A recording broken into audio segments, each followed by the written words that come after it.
The Radio Memories Network is brought to you in part by Liberated Syndication, podcast publishing made easy, libsyn.com. That's LIBSYN.com.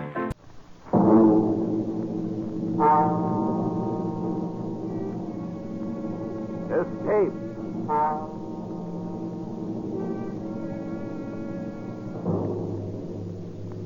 You are rushing forward through time, far into the future, trying desperately to flee the clutching fingers of a band of night creatures, a dreamlike horror from which there seems no escape.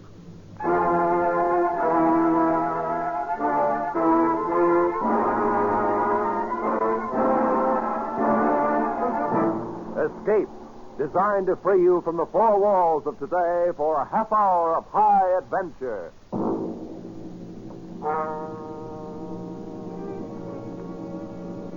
Tonight we escape to the year 100,080, and to a world where beauty and terror live side by side, as H.G. Wells described it in his immortal story, The Time Machine.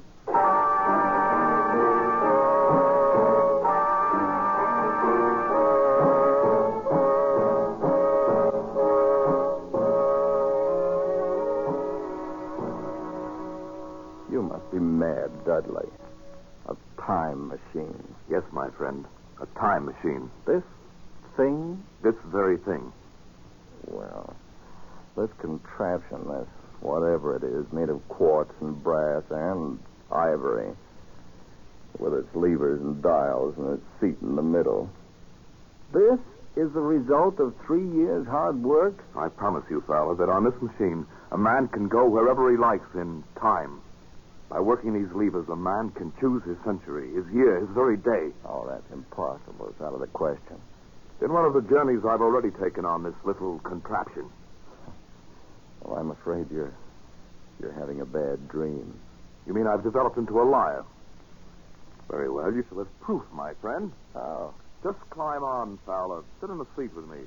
I'll take you for a little spin. You mean right now? Right now.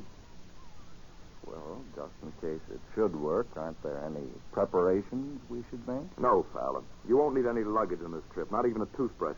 You'll be back in less than a minute. All right. I'm on. Now what? Hold tight, because it sways a good deal. I'd hate to lose you.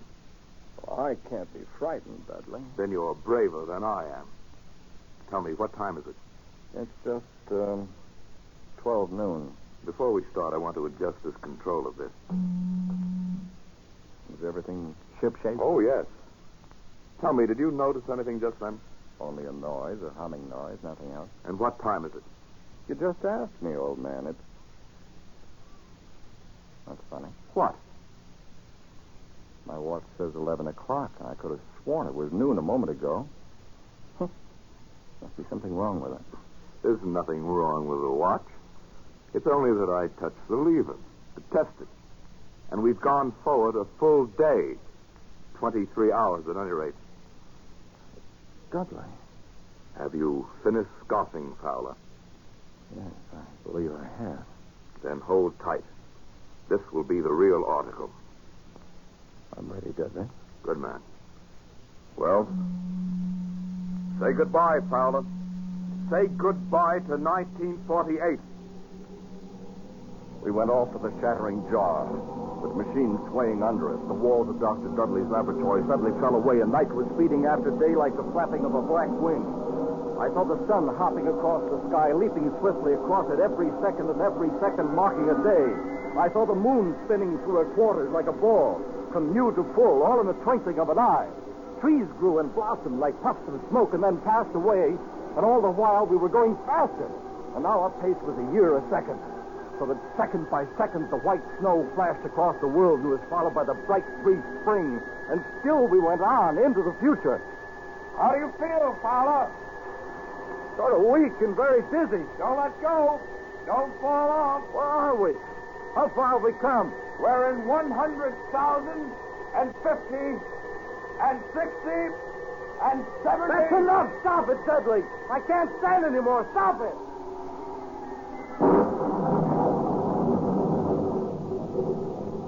Are you all right? I believe so. No broken bones. What happened? I'm not sure.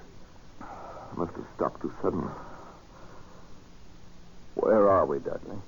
Look around for yourself. On a wide lawn, in a beautiful, vast garden. I meant geographically. Just where we were when we started. We're standing exactly on the spot where my laboratory stood 100,000 years ago. And the year? 100,080.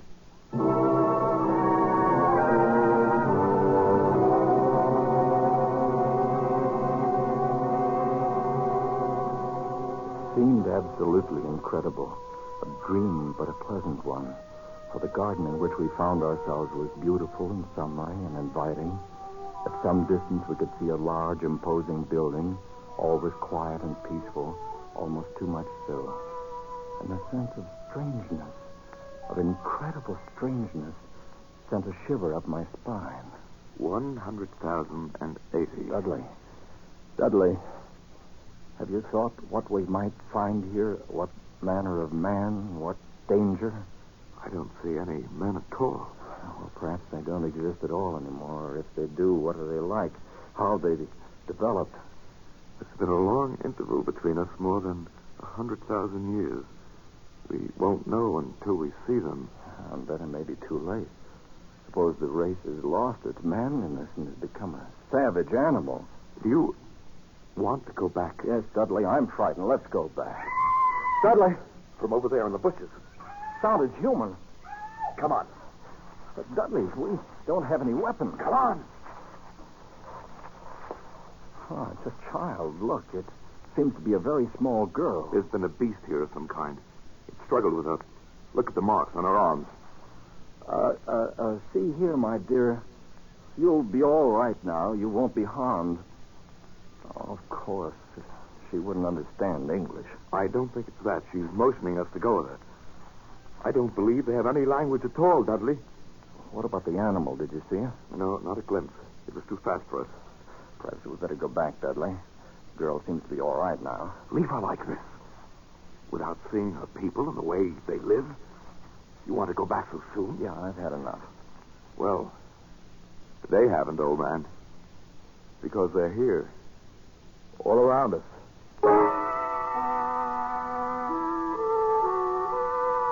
They had crept up on soundless feet to surround us, the little people of this era. And the girl we'd saved was not a child, but a full-grown woman. For they all stood 4 feet high, dressed in simple tunics, beautiful creatures, but terribly frail, with a plump, soft kind of frailty. Their mouths were small, and their little chins ran to a point, and they made no sound. They were like eerie figures in a dream, and all we could hear was the heavy rustling of their clothes as they surged happily around us, their faces wreathed in smiles. Why, they're not savage at all. They're very loving and gentle little people. Yes, but there's something terribly wrong with them. How do you mean? They seem to have the minds of 5-year-olds. This one over here has been trying to talk to me with gestures. Look at him. He seems to be asking me if I've come from the sun or a thunderstorm. How'd you expect them to be? Far ahead of us, of course. Incredibly ahead of us in knowledge and in science. And look at them. Children. Oh, they seem happy in this huge garden of theirs. There's something. I've changed my mind, Dudley. Maybe we shall enjoy spending a few days with our little friends. The little people led us home into their valley. They lived in colossal buildings, sleeping all together in one huge hall, eating in another, playing and frolicking together in the sunshine, and Dudley and I lived with them for days in utter contentment. One afternoon, we walked together along the banks of the great river. There's no apparent difference among the sexes. They all wear the same clothes, have the same soft, hairless skin, same feminine roundness of limbs. No. I wonder if it's because they're vegetarians. They're vegetarians because they have to be. You haven't run across any horses or dogs or cattle of any kind, have you? No, now that you mention it. With good reason. They're all extinct by now. Just as the dinosaur is with us. Dudley, there's something very strange here. Something hidden away and silent. You may be right. Anyway, I've taken the precaution of removing the controls from the machine. I don't much fancy the idea of someone riding away with it into another century and leaving us here for the rest of our lives. Dudley, do you recognize this bit of ground? Why, yes, this is where we landed. I thought so. I wasn't sure. Why do you ask? Can't you see? Look around. It's empty. What's happened to the machine? They've taken it away. They've stolen it. Where, Dudley? Where? Look. See the tracks where they've dragged it? Over here. Come along. Right here. By this monument, the end of the trail. Those are brass doors in the base, and they're locked. The machine, it must be in there inside. We must get it. Break down the door. Well, how? How can we? Here, we use the levers.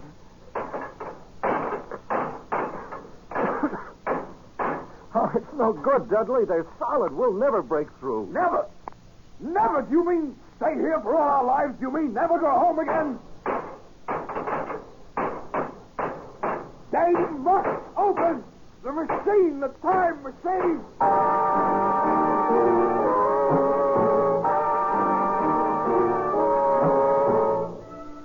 The time machine was gone. The brass doors of the monument held. Our retreat was cut off, a thin line by which we could make our way back home, back to our own time and our own people. But there seemed nothing we could do.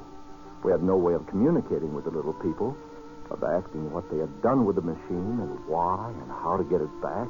They merely stood around and watched our vain efforts. There was nothing hostile in their attitude. They were more like simple, wondering children. Only one, the young woman, Weena, whose life we had saved on our first day, had become really friendly. She went with us wherever we walked and brought us presents of garlands of flowers, slept near us at night in the hall, and we in turn had taught her a few words of English.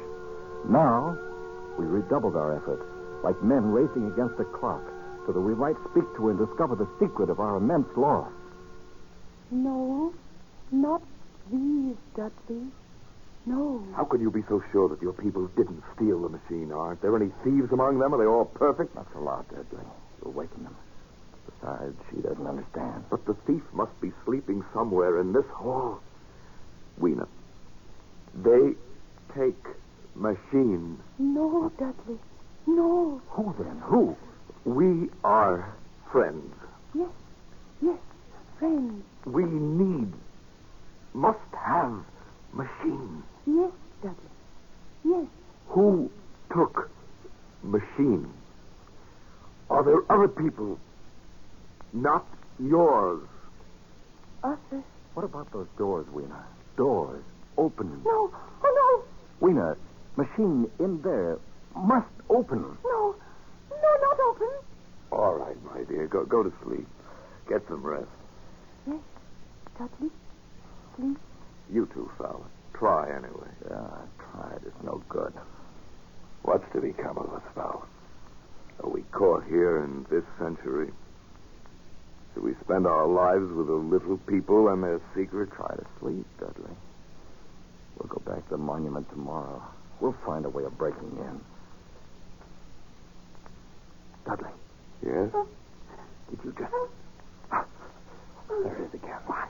Something on my face. Cold and frozen to the touch. On my face and in my hair, cold as death. Dudley! You're right, my boy. There's something in here with us. I smell the grave. What was it? I don't know. But look at them. The little people are all awake. It's as though they've been stampeded. Let's get out of here. I want some fresh air.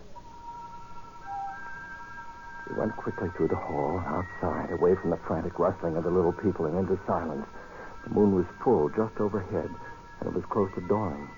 There was a faint sound speeding close behind us, and we turned, our nerves ragged and our muscles tensed. But it was only Weena coming swiftly to join us. Weena, come closer, my girl. Dudley. Tell us, what do your people fear? What makes them afraid? Afraid. Darkness. And there is something. What do you mean, darkness? Dark things. Dark places. Night. Why? Why? I don't know. Why should they be afraid of the night, Dudley? Perhaps it's not the night alone. Dark places. That's our cue. Perhaps Perhaps it's something underground.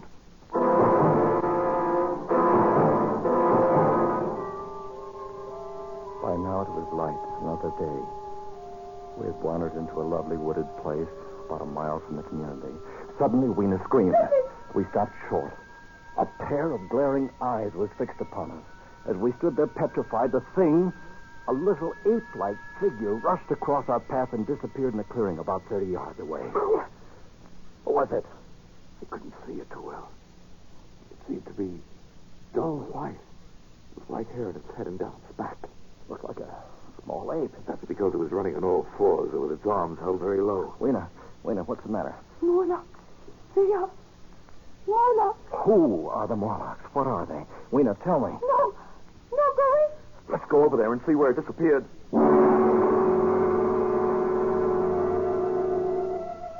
In the clearing, we found a round, well-like opening. I leaned over and looked down a deep shaft, and as I did so, I saw a small white creature retreating down a ladder in the well. Something like a human spider. Its large, bright eyes watching me as it went swiftly down, and then it disappeared in the shaft. Fowler, did you see it? Like a ape? Yeah, but like a man. So there are two species of men in this world. Hey, Fowler. Yes. The little people above the ground, and this obscene thing, this bleached monster below. Two races of men in this country. That white look. It's common to animals that live in the dark, like huge rats, like worms that are cold to the touch. I know because they've touched me. You can feel air being sucked down into the shaft. Yes. The earth must be tunneled enormously here under our feet. And these monsters live in the tunnels. I think we know now who stole our time machine. Yes, I'm sure of it. Then we'll go down and have a look. No, don't go. Why not, Weena? Morlocks, you never come back. We've got to have our machine, my dear. You wait for us here. No.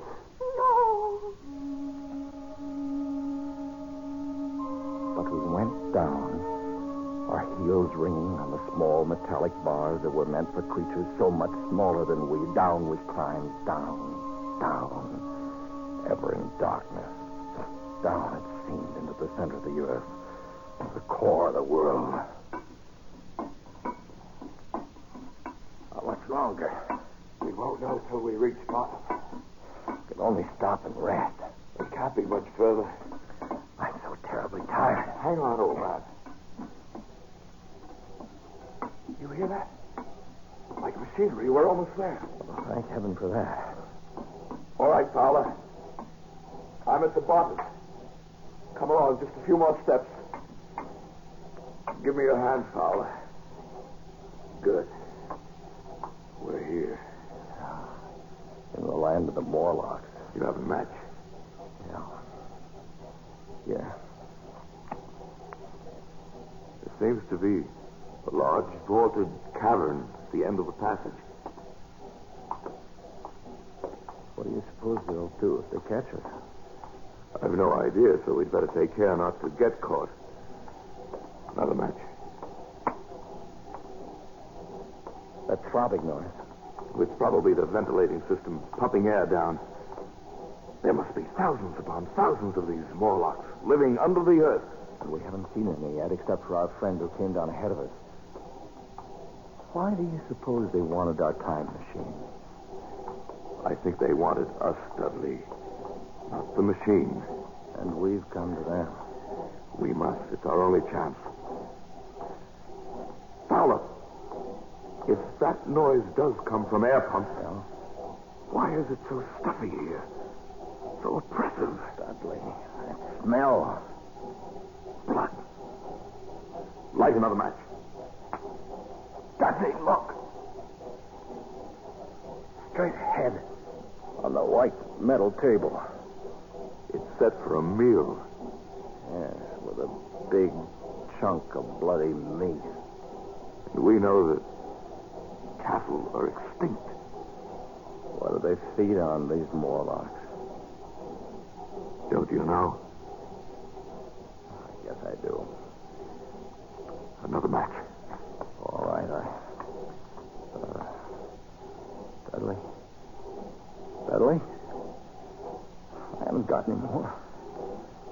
We've used our last match.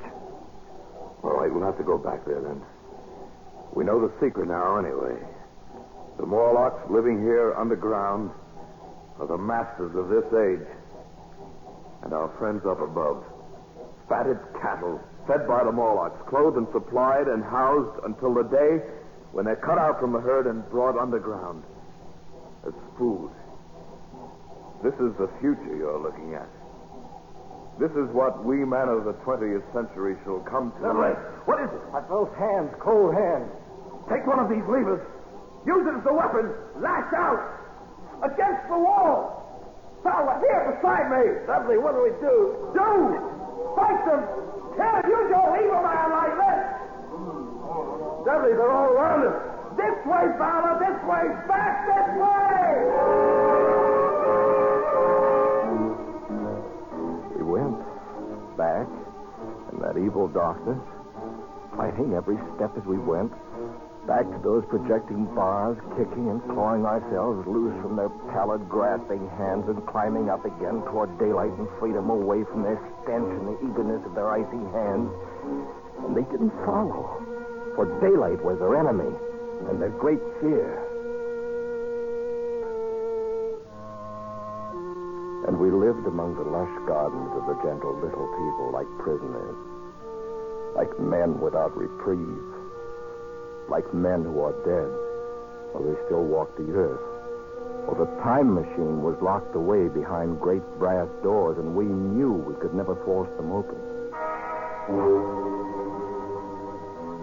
Then, one day, Weena told us of an old building, an ancient, staggering structure that had survived through many ages and was filled with many curious objects. A museum. That's what it must be, a museum, Fowler.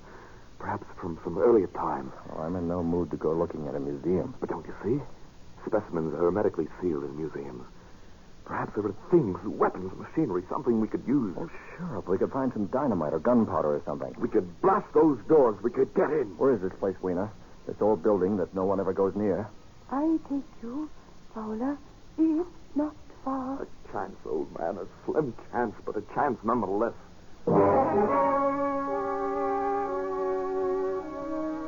All day we wandered through the great ruined halls. The building had been deserted and in disuse for perhaps a century. The childlike men of that time had long since ceased to care about anything but their own personal comforts. It was late afternoon and growing dark when we came upon the chemical section. We'd found nothing useful to us until then. And now came the worst disappointment of all. And it's dust. All of it. It's been dust for centuries. Another dead end. It's hopeless. We were out of our heads to hope that nitrates would retain their form for 100,000 years. Oh, you better go if nothing here. Oh, wait just a moment. There's something in this case. You can break it with your lever. Stand back a little. Hallelujah. A box of matches, hermetically sealed. They're perfect. They're not even damp. And what should we do with them? Burn down those brass doors? Better keep them anyway. At least we can smoke again. And you can't tell. Fowler. Yeah? On the floor. See them? Small, narrow footprints leading away into the darkness at the end of the gallery. Dudley. We'd better go. Pick Ween up and carry her. We'll have to run for it. Don't be frightened, my dear. It'll be all right. Go on, run!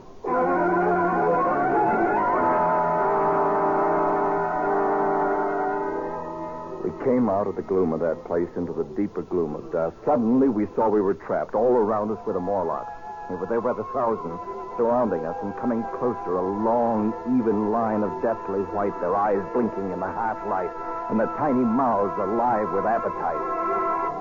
The matches, Dudley. Light a fire. Here, the forest is dry. Good. We'll have an inferno here in a minute. And our little friends don't like light or heat. The fire leaped high to the heavens, and the countryside was ablaze. The Morlocks turned in fear, blinded by the glare. Some of them burned into the middle of the raging flames, and the rest faded away like a fog. Dudley had left a narrow passageway for our retreat, and we fled down a long corridor of leaping flames and blistering heat. We fled to safety.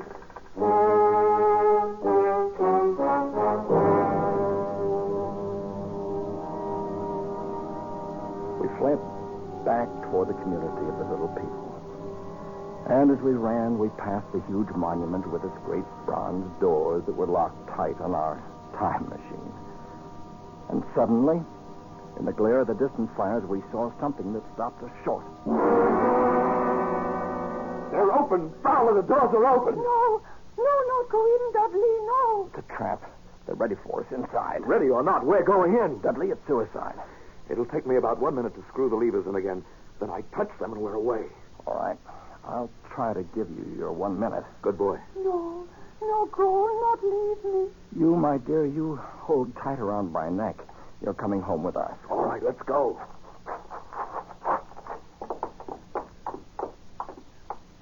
We're in. Look! The machine. They haven't harmed it. I don't see them. Yet. Come on, quickly. Give me that other lever. The doors, Dudley, they're closed. Get in the seat. I'll be ready in a minute. I waited for the hum that would signal our departure, and there in the darkness, the Morlocks were finally upon us. Cold, persistent fingers swarmed over my body, tugging at me, sucking me away from the machine, but I held tight to Weena as a man holds fast to life and tried to kick them away with my feet. Hurry, Dudley! Hurry! I can't seem to get these levers quick or we're done. Just another turn, and it's... There, Fowler. We're away. We're gone. Yeah, we made it. You all right? I'm all right. Good. But Weena? Weena isn't with us. What happened? They tore her from my hand. The last minute, they got her. I tried to save her. I couldn't. I know, old man. I still got a piece of her tunic here in my fist. A little piece of her tunic, Dudley. But nothing else.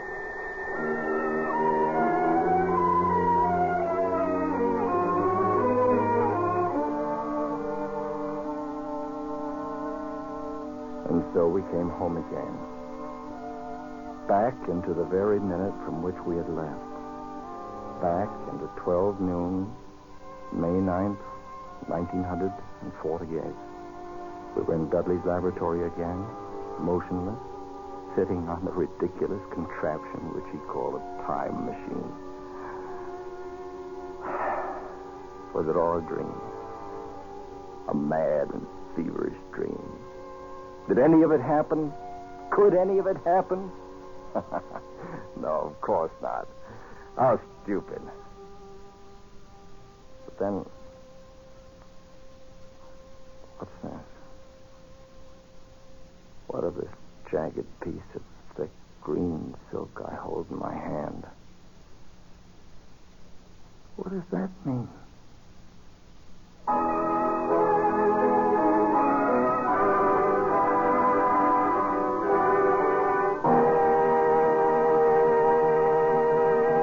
Escape, produced and directed by Norman MacDonald, tonight brought you The Time Machine by H.G. Wells, adapted for radio by Irving Ravitch, with Eric Rolfe as Fowler, Jeff Corey as Dudley, and Kay Brinker as Weena. The musical score was conducted by Wilbur Hatch. Next week. You are wandering in a vast white solitude, torn by the icy blast of Arctic winds, your strength ebbing and frozen death creeping up on you, and behind you a man with a gun from whom there is no escape.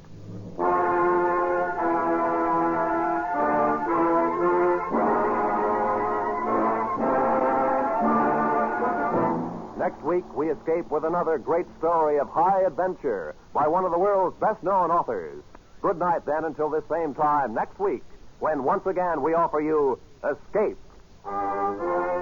This is CBS, where 99 million people gather every week, the Columbia Broadcasting System.